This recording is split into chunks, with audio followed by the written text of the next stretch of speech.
Hola, ¿cómo están? Bienvenidos nuevamente al podcast del profesor Ángel Rosa sobre actualidad política en Puerto Rico.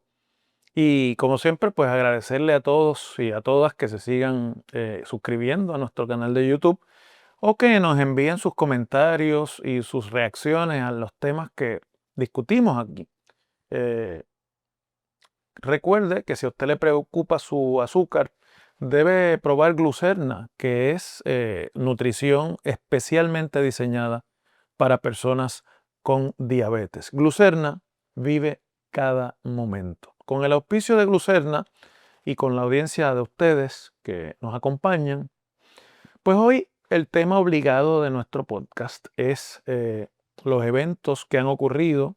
en el Tribunal Federal de Puerto Rico, en el área de Atorrey, a donde acudió la ex gobernadora Wanda Vázquez Garcet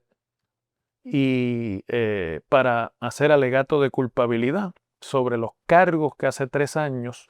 le impuso la Fiscalía de los Estados Unidos por delitos de corrupción y de ilegalidad en el manejo de una encuesta para su campaña primarista a la gobernación a cambio de la destitución del entonces comisionado de instituciones o de seguros, debo decir, de instituciones financieras, corrijo, eh, el señor Joyner, y que la fiscalía alegaba que había sido una petición del coacusado en esta causa y realmente el protagonista de lo que ha pasado aquí, aunque en Puerto Rico le damos más atención al tema de una exgobernadora, una política, la primera que se declara culpable, la primera convicta, pero en realidad el protagonista de toda esta saga es el banquero de nacionalidad venezolana, residente en el Reino Unido, Julio Herrera Bellutini, y que por designio de la jueza Silvia Carreño tuvo que venir a Puerto Rico para personalmente hacer el alegato de culpabilidad. También estaba acusado un agente, un ex agente del FBI que trabajaba para Herrera Bellutini en sus negocios, Mark Rossini. La exgobernadora, obviamente, en la esperanza de que su imagen, después de haberse declarado culpable de un delito menor, se pueda rehabilitar, pues entró al tribunal acompañada de su esposo y de sus abogados. Evidentemente se había preparado para este día,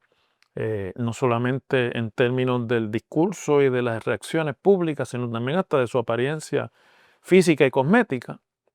Evidentemente la gobernadora tiene la ex gobernadora tiene la esperanza de que pasado este capítulo el país la recuerde de otra forma. Yo pienso que es una causa perdida,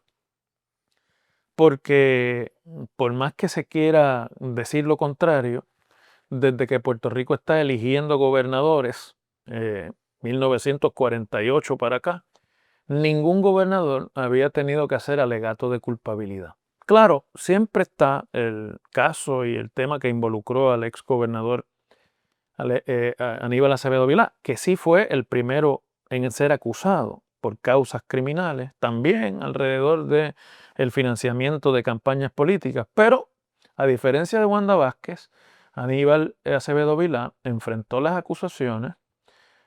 se defendió de ellas y logró con su defensa, que todo el mundo que ha sido objeto de discusión en cuanto al costo y a lo que eso quiso decir y al hecho de que utilizó su popularidad política para poder levantar esos fondos. Pero el hecho es que se defendió y logró un veredicto de no culpabilidad. En el caso de Wanda Vázquez, que no es una líder política de entronque, que no tenía una carrera política larga, que era básicamente una advenediza al poder, que llegó a la gobernación por la crisis que se presentó en el verano de 2019 y en la que ella termina sustituyendo al gobernador porque el puesto de secretario de Estado tampoco estaba ocupado en ese momento. Y entonces ella era la segunda en la línea de sucesión como secretaria de Justicia. Pues fundamentalmente esa posibilidad de utilizar la estructura política de alguien que lleva décadas en política para levantar fondos, para recaudar el costo de una defensa de esa magnitud, obviamente no era una posibilidad. Así que, ¿qué hace Wanda Vázquez? Wanda Vázquez aprovecha, y sus abogados, que Herrera Bellutini, que es el protagonista, repito, de toda esta saga, en realidad, es una persona influyente, de mucho dinero, y que tuvo la astucia, me imagino que bien asesorado, de tan pronto Donald Trump logró su segunda elección en la presidencia y advino a la Casa Blanca y organizó su gabinete y comenzó a darse cuenta, no solamente Herrera, sino el mundo entero, de que en el gobierno de Trump hay tratamiento especial para la gente que está impugnada ante la justicia, para los criminales de cuello blanco como Herrera, y que en la administración de Trump hay un club de multimillonarios que no importa lo que hagan, nunca van a tener que responderle a la justicia. Herrera se movió, contrató un nuevo abogado que había sido socio de la actual secretaria de Justicia Federal, Pat Bondi, y además contrató un segundo abogado que había formado parte del equipo de defensa del presidente Trump cuando fue él acusado en el foro de lo federal durante el cuatrienio que estuvo fuera de la Casa Blanca.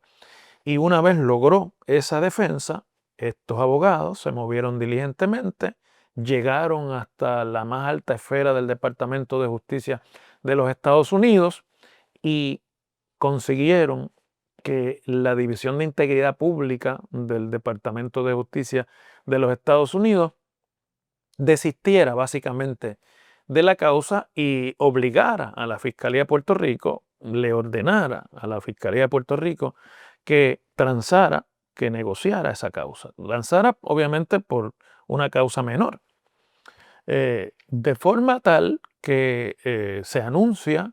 un acuerdo entre las partes siendo obviamente los tres coacusados, Herrera Bellutini, Wanda Vázquez y Mike Rossini, y el gobierno de los Estados Unidos, a cambio de declararse culpables de un delito menos grave. En el caso de la gobernadora, básicamente una violación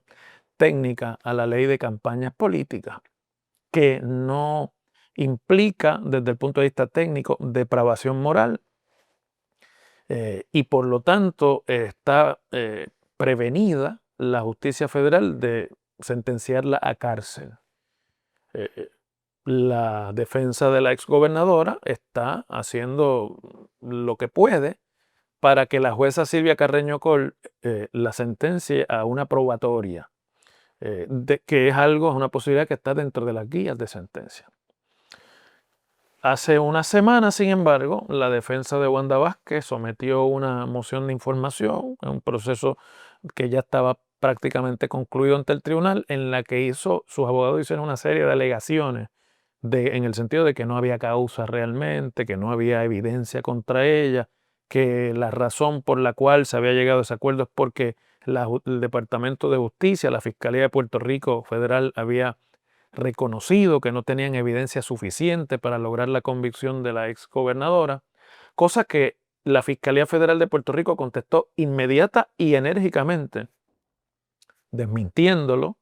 y básicamente dando a entender que la única razón por la que habían llegado a este acuerdo es porque se los impusieron.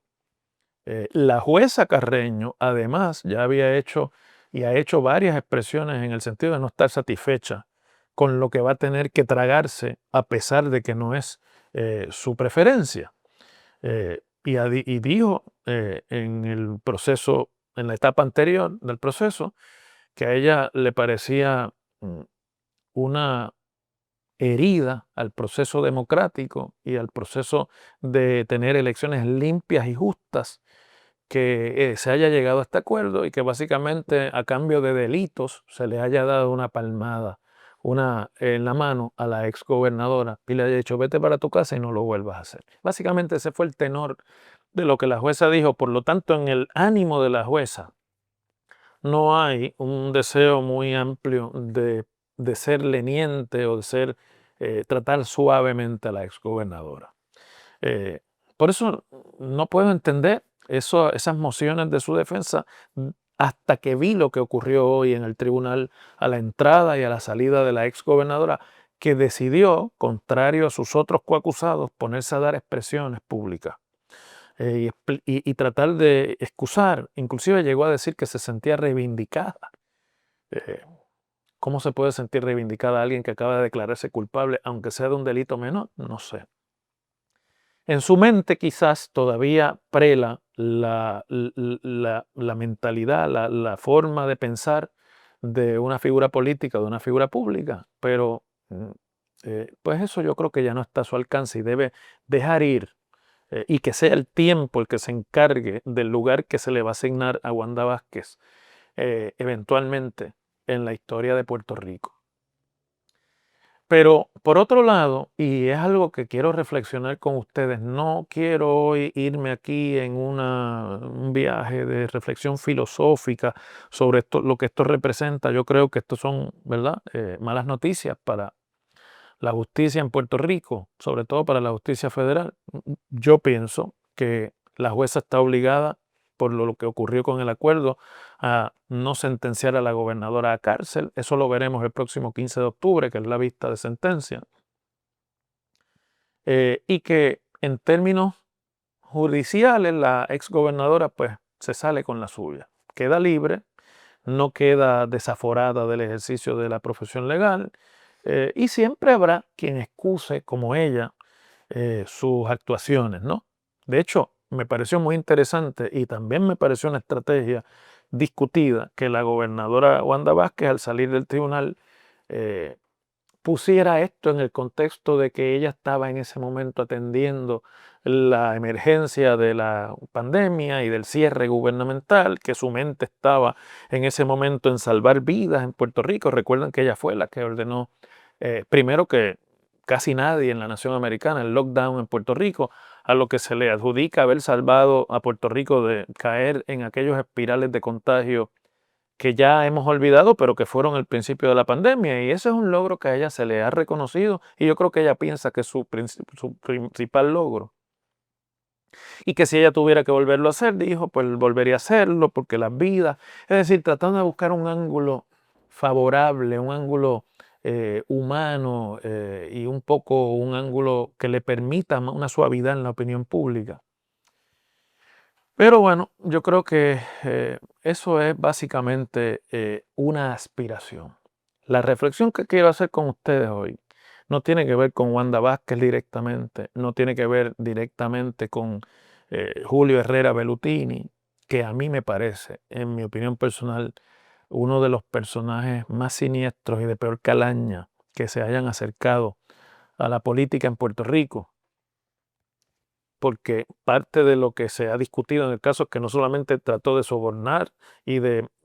comprar a Wanda Vázquez, que era la gobernadora, sino a su contrincante, el gobernador, el posteriormente gobernador, en esa época candidato, Pedro Pierluisi.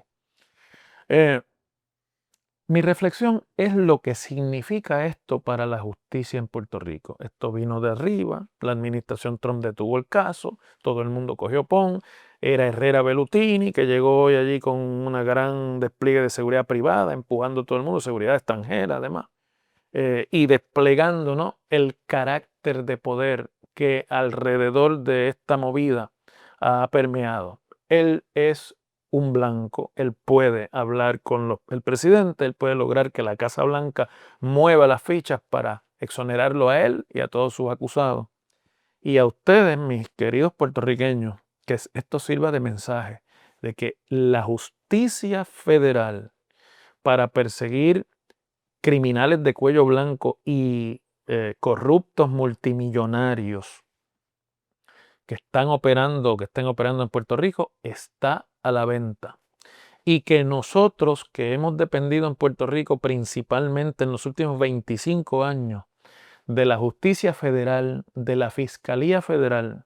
y del sistema de tribunales federal, eh, ya no tenemos a nuestra disposición para combatir la corrupción esas instituciones. No va a haber un procesamiento de un solo caso de corrupción este cuatrienio, ni ningún político puertorriqueño que no sea contrario a las ideas de la administración Trump va a ser procesado. Si acaso, yo creo que ninguno. Y sepa a usted, amiga y amigo que me ve, que no contamos ya con los federales para combatir la corrupción pública. Eso nos pone una responsabilidad mayor a nosotros y a nuestras instituciones que lamentablemente no han sido el mejor ejemplo de independencia judicial o de independencia jurídica, quiero decir, ni tampoco de independencia política. Es decir, que en estos 4 años estamos a la merced de los que roban, porque la única manera de combatir la corrupción es encarcelando a los corruptos. Yo se lo he dicho antes aquí. Yo no creo en este tema de que procesar a un funcionario sirve como advertencia o como mensaje para que otros no se involucren. Los corruptos roban y son corruptos y siguen robando y piensan desgraciadamente que nadie los va a atrapar. Y nosotros contamos con los federales para burlar esa mentalidad. Y la única manera de que un corrupto pague es metiéndolo preso, que tenga que pagar cárcel. Esa realidad ya no está disponible para el pueblo puertorriqueño. El mensaje es: a robar se ha dicho. Seguimos mañana.